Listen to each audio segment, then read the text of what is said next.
Here is a fact that the lawn and garden industry does not want you to think too hard about. The average American homeowner spends $503 every single year on their lawn and garden.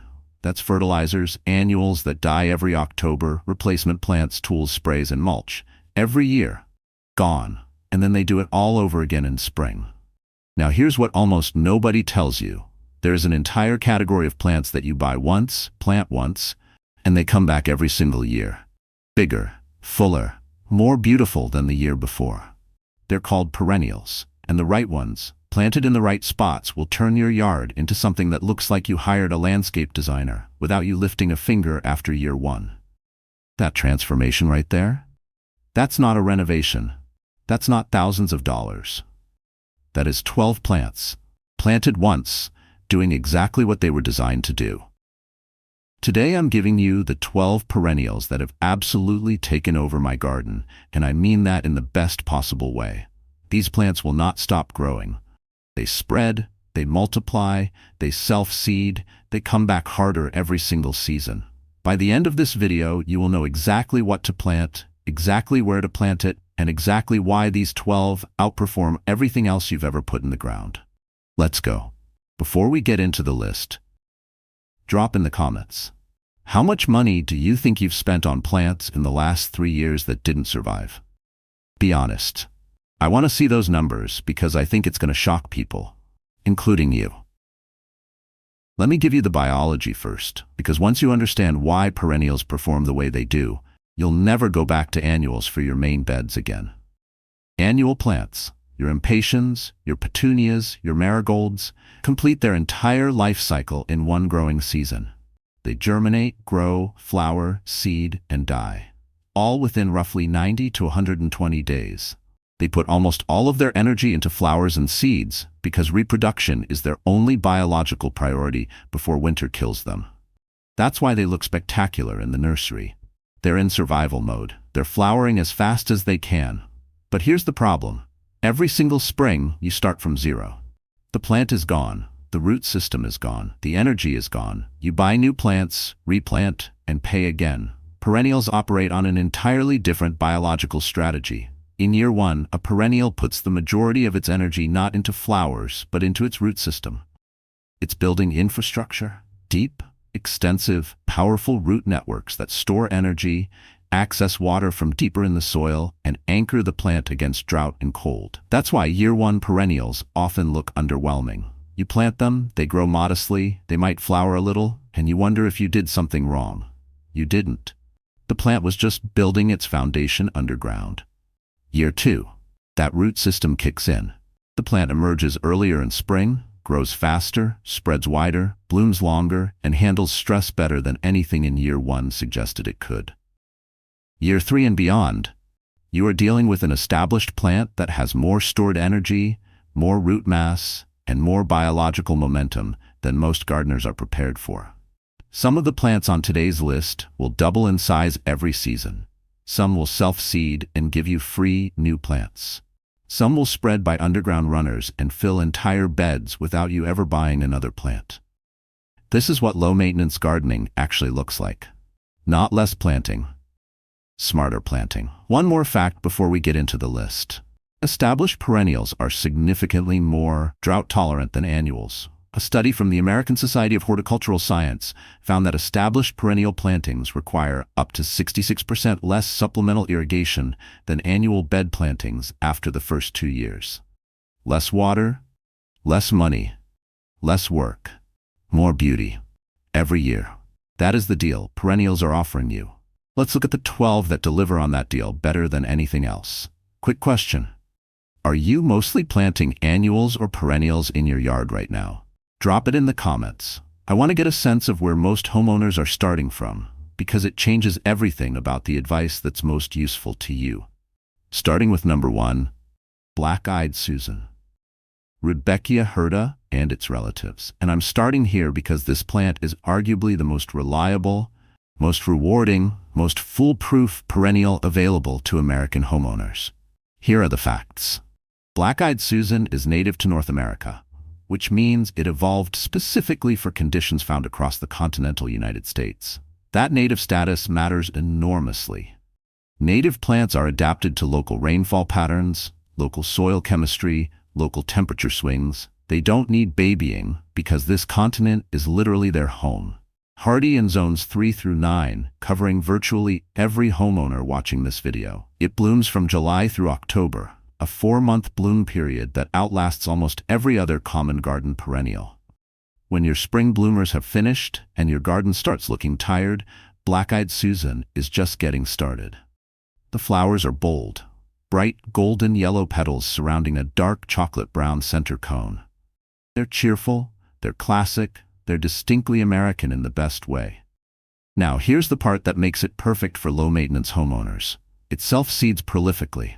Plant 1 clump today. By year 3, you will have a colony. By year 5, you may have more plants than you know what to do with, and you can divide and share them or transplant them to fill other areas for free. Full sun. Tolerates poor soil, drought tolerant once established, deer resistant. This is the foundation perennial. If you're building a low maintenance yard from nothing, you start here. Number 2, Echinacea, the coneflower. And this one earns its place on this list not just as a garden plant, but as a genuinely multifunctional powerhouse. Echinacea purpurea, the classic purple coneflower, is native to the eastern and central United States. It has been used medicinally by Native American communities for centuries, and modern research has confirmed its immune-supportive properties. But from a purely horticultural standpoint, here's why it belongs in your yard. It blooms from June through August. The flowers are large, up to 4 inches across, in shades of purple, pink, white, and orange, depending on the variety. They're stunning in mass plantings. After the petals drop, the spiky seed heads remain standing through fall and winter, and they become a critical food source for goldfinches and other seed-eating birds. If you want wildlife in your yard, leave the seed heads standing. Your yard becomes a feeding station. Echinacea is deep-rooted. Taproots can extend 2 to 3 feet into the soil in established plants. That deep root system means it accesses moisture that shallow-rooted plants can't reach. During drought conditions, when other plants are wilting, established Echinacea keeps going. It self-seeds readily, spreads slowly by crown division, and lives for 10 to 15 years in a good location with essentially zero intervention. Zones 3 through 9, full sun to light shade. Average soil, it actually performs better in lean soil than rich soil. One of the most ecologically valuable plants you can put in an American yard. Number 3, daylilies. And before anyone in the comments says daylilies are boring or common, I want to give you some numbers first. There are currently over 88,000 registered cultivars of daylily in the world. 88,000. They range from pale cream and lemon yellow to deep burgundy, rich purple, vivid orange, and nearly true red. Flower sizes range from 2 inches to 8 inches across. Bloom times range from May through September depending on the variety. Common they may be. Boring they are not. Here's why daylilies are on this list. They are among the most adaptable, indestructible, rapidly multiplying perennials in existence. A single daylily fan planted in spring will double or triple in size by fall. By year 3, one plant becomes a clump so large and dense that you'll need to divide it. And when you do, you'll get 6, 8, sometimes 10 divisions that you can replant elsewhere or give away. They suppress weeds incredibly well once established because of how densely their foliage grows. They handle poor soil, they handle drought, they handle neglect with what I can only describe as complete indifference. Daylilies are technically not true lilies. Each individual flower lasts only 1 day, hence the name. But established clumps produce so many buds that they remain in bloom for 3 to 6 weeks. Zones 3 through 9, full sun to partial shade. Once established, essentially zero maintenance. If you want fast coverage, fast color, and a plant that multiplies itself every year without any help from you, daylilies deliver. We are 3 plants in, and I've already given you enough to completely transform a sunny border with zero ongoing cost. If you're finding this useful, and I think you are because you're still here, hit that subscribe button right now. I publish practical, fact-based gardening content every week. No fluff. No filler. Just information that makes your yard better and your workload lighter. Subscribe, you won't regret it. Number 4, perennial salvia. And specifically I'm talking about the hardy salvias, Salvia nemorosa and its cultivars like May Night and Caradonna. Not the tender annual salvias you find in nursery six-packs. The actual perennial species. Here's what makes perennial salvia exceptional for homeowners. It blooms in late spring to early summer with dense, vertical spikes of deep purple or violet blue flowers. When it finishes its first flush, you cut it back by about 1/3. Within 3 to 4 weeks it blooms again. Then you cut it back again. And many years it will give you a third flush in early fall. 3 bloom cycles from 1 plant per season. That is extraordinary value.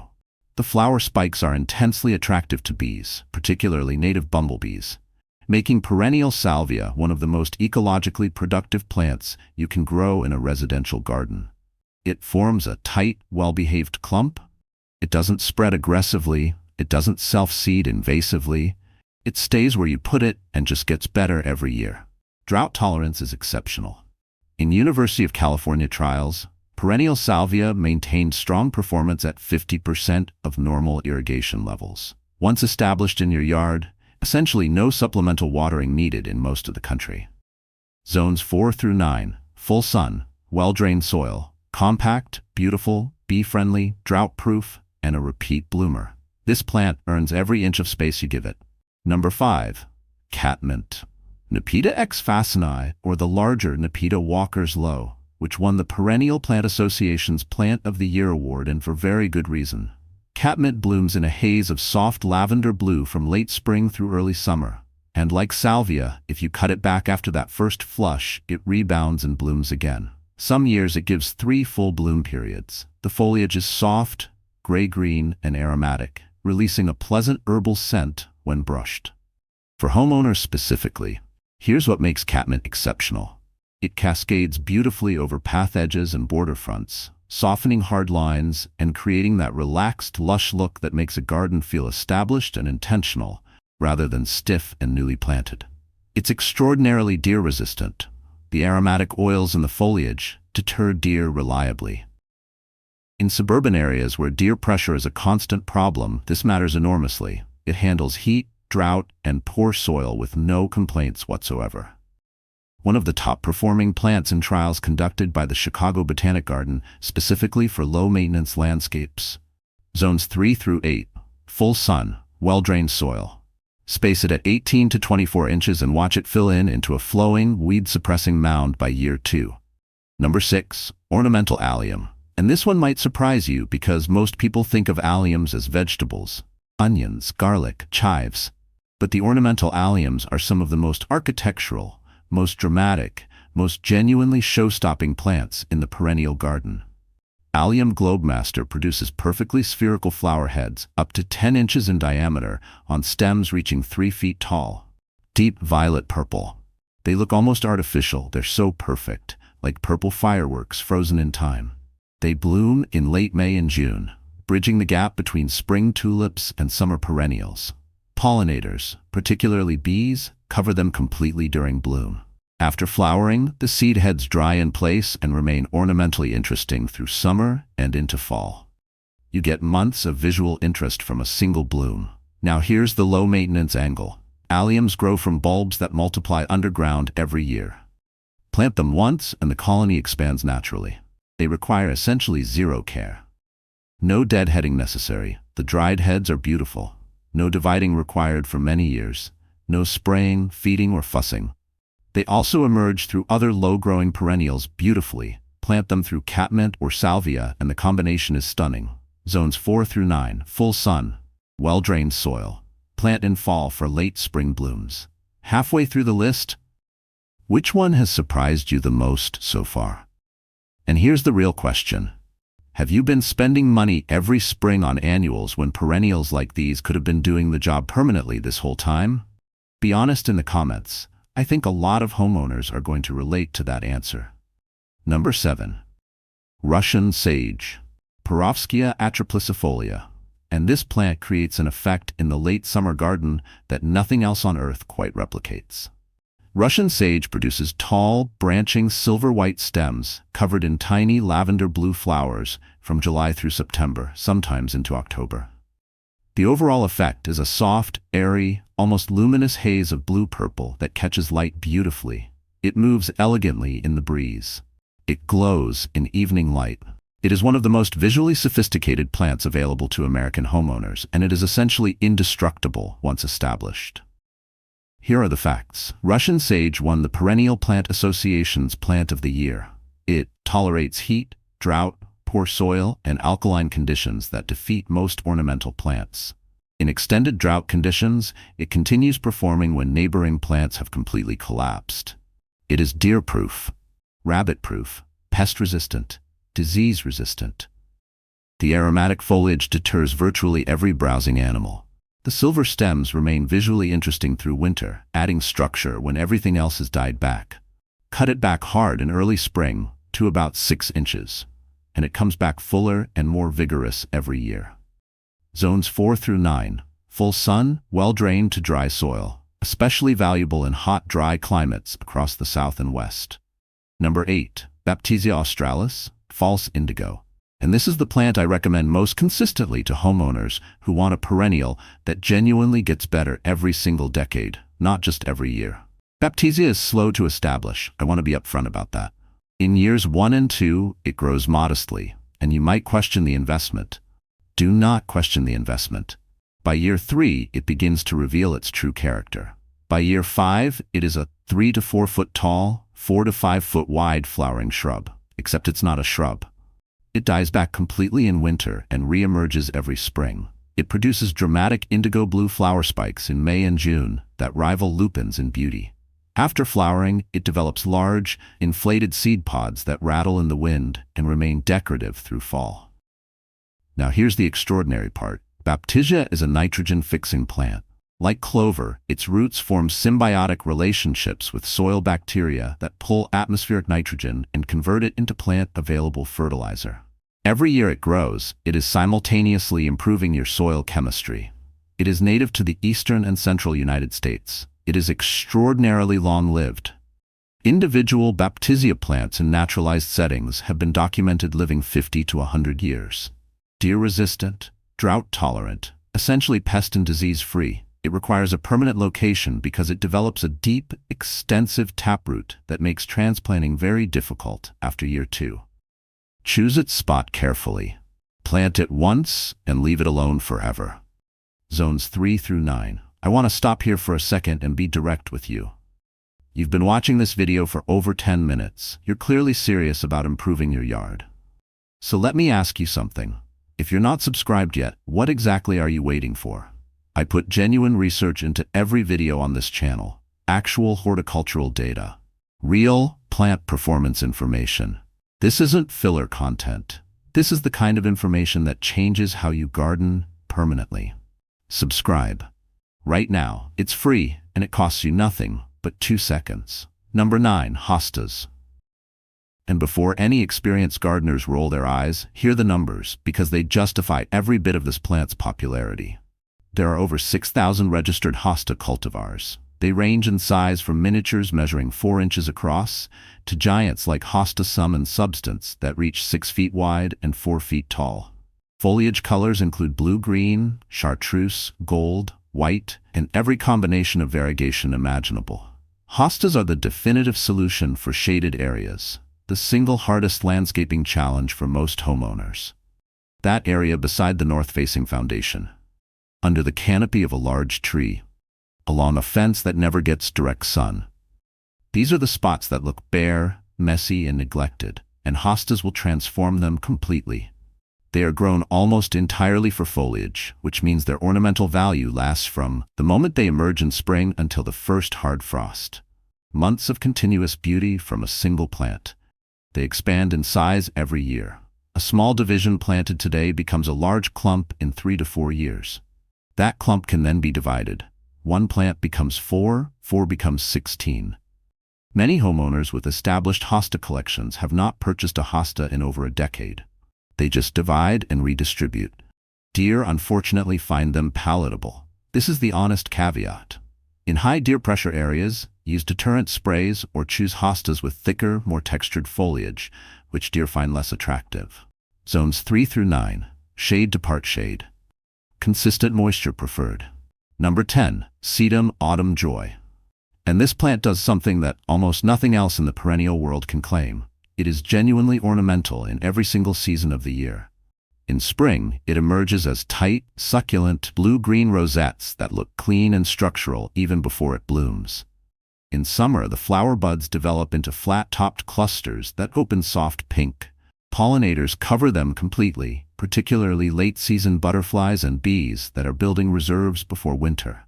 In fall, the flowers deepen from pink to salmon to a rich, deep copper red, one of the most striking autumn colors in the perennial garden.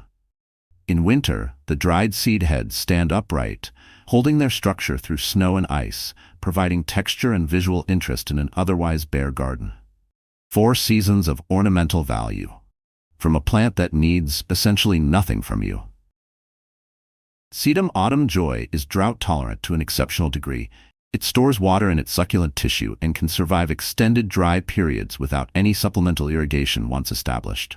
It tolerates poor soil, heat, and neglect. It grows in a neat, well-behaved clump, reaching 18 to 24 inches. Never invasive, never aggressive, never a plant you'll regret putting in. It simply grows and improves every year, getting slightly larger and slightly better each season. Zones 3 through 9, full sun, well-drained soil. Number 11. Astilbe. And this is the plant that solves one of the most frustrating problems in residential landscaping. How do you get color in a shaded garden? Most colorful perennials need sun, lots of it, but a huge percentage of American homeowners have partially or fully shaded yards, mature trees, north-facing slopes, areas beside structures. And for years the conventional answer was hostas or ferns, beautiful foliage but no flowers. Astilbe changes that equation entirely. It produces tall, feathery plumes of flowers in deep red, hot pink, soft lavender, white, and cream, from June through August, depending on variety. In a shaded garden, those colors are dramatic and eye-catching in a way that's genuinely unexpected. The cut flowers are excellent, last beautifully in arrangements. The dried plumes remain attractive through fall and into early winter. Astilbe spreads slowly by rhizomes, forming gradually expanding clumps that can be divided every 3 to 4 years. Each division is a free plant for another spot in your yard. The key cultural requirement, and this is important, Astilbe needs consistent moisture. It does not tolerate drought. In hot summers, shaded areas that stay slightly moist are its ideal habitat. Pair it with good organic mulch to retain soil moisture and it will perform reliably year after year. Zones 3 through 8, partial to full shade, consistent moisture, average to rich soil. And number 12, Coreopsis, Tickseed. And I saved this one for last because its bloom performance is genuinely remarkable, and I want it to be the number you walk away remembering. Coreopsis grandiflora and its cultivars can bloom for up to 5 months, from late May through October, with minimal deadheading. 5 months of continuous color from a single perennial. In terms of bloom value per dollar spent, nothing on this list beats it. The flowers are bright, cheerful yellow daisies, sometimes with red centers depending on variety, borne on slender stems above fine, delicate foliage. They move beautifully in the breeze. They're attractive to butterflies and native bees throughout that entire 5-month window. Coreopsis is native to the eastern United States. Again, that native status means it is perfectly calibrated for American growing conditions. It tolerates heat, humidity, poor soil, and drought remarkably well. It self-seeds moderately, giving you free new plants without becoming invasive. It spreads gently by crown division. It is deer-resistant. It is essentially disease and pest-free. Zones 4 through 9. Full sun. Well-drained soil. It actually performs better in lean, dry soil than in rich, moist conditions. Plant Coreopsis in any sunny spot and it will reward you with more color for more months than you thought possible from a plant that asks almost nothing in return. Now, I want to give you the information that actually determines whether these plants succeed or fail in your yard, because planting the right plants the wrong way still gives you the wrong results. The number one mistake homeowners make with perennials, and I see this constantly, is judging year one performance as the final verdict. Year one is root development year. The plant is investing underground. If it looks modest in year one, that is normal and expected biology, not failure. Do not pull it. Do not replace it. Give it time. Mistake number 2, planting in the wrong light conditions. Every plant on today's list has a specific light requirement listed. These are not suggestions. A sun-loving plant in shade will be weak, pale, and disease-prone. A shade plant in full sun will scorch and struggle. Match the plant to the conditions you actually have, not the conditions you wish you had. Mistake number 3, amending the soil too richly for drought-tolerant plants. This sounds counterintuitive, but it's critical. Plants like Russian sage, Coreopsis, Sedum, and Catmint are adapted to lean, well-drained soil. If you plant them into heavily amended, rich, moisture-retaining soil, they respond by growing excessively lush, flopping over, and becoming more susceptible to root rot and disease. Give drought-tolerant perennials average to lean soil, and they will perform exactly as advertised. Mistake number 4, not dividing when needed. Most perennials reach peak performance at 3 to 5 years and then begin to decline in the center of the clump, a condition called clump die-out. When you see the center of an established perennial looking thin or dead while the edges look healthy, that is your signal to divide. Dig the whole clump, discard the tired center, and replant the vigorous outer sections. The plant resets. Performance improves immediately. Mistake number 5, cutting everything back in fall. Current horticultural research, including extensive work from the Xerces Society and Penn State Extension, strongly recommends leaving perennial stems and seed heads standing through winter. Those hollow stems house native bee larvae. Those seed heads feed birds. The standing material also insulates the crown of the plant against freeze-thaw cycles. Cut back in early spring instead. Your garden will be more beautiful in winter, more ecologically productive. And your plants will be healthier come spring. Everything I just gave you in that mistakes section, that is the difference between a homeowner who spends years wondering why their perennials aren't performing and a homeowner who builds a yard that looks better every single year with less work every season. That knowledge is the result of real research and real experience.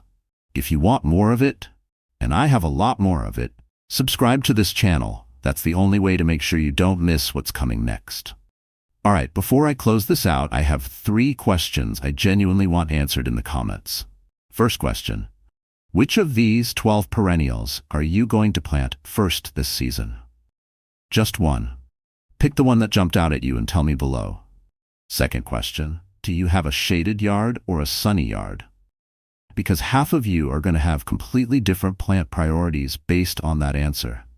And I want to create content that actually speaks to your specific situation. Third question, and this is the one I really want you to think about. What does your yard look like right now compared to what you want it to look like? Not in terms of specific plants, in terms of how it makes you feel when you walk outside. Because that gap between what is and what you want, that's exactly what I'm here to help you close. Tell me where you are. Let's figure out how to get you where you want to be. Here's the truth about beautiful yards that nobody in the gardening industry wants to say too loudly. The most stunning residential gardens in America are not the result of constant work. They are the result of smart initial decisions followed by strategic patience. The homeowners with the yards you slow down to look at from the street, they are not out there every weekend planting and spraying and replacing. They planted the right plants in the right places one time, and then they watched those plants do what plants have been doing for millions of years, growing, spreading, multiplying, and improving. That is what perennials offer you. A one-time investment that compounds, a yard that gets better every year without proportionally more work every year. The 12 plants on today's list are not theoretical. They are not best-case scenarios. They are plants with documented performance records across American climate zones, proven in research trials, proven in real gardens, proven in the yards of homeowners who started exactly where you might be starting right now. You don't need a landscape designer. You don't need an unlimited budget. You need the right information, the right plants, and the willingness to give nature the time it needs to do its work. That's it. That is the whole secret. Pick one plant from today's list. Plant it this season. Come back and tell me what it looks like next year. I will be here. And I promise you, you are going to be surprised by what one right plant can do. If this video gave you even one genuinely useful idea, share it. Send it to one homeowner you know who is struggling with their yard, who spends money every spring on plants that don't last, who has given up on certain areas because nothing seems to work. This information will change how they garden, and sharing it costs you nothing. Like the video, subscribe to the channel, and I'll see you in the next one, where we are going to go even deeper on building a yard that takes care of itself.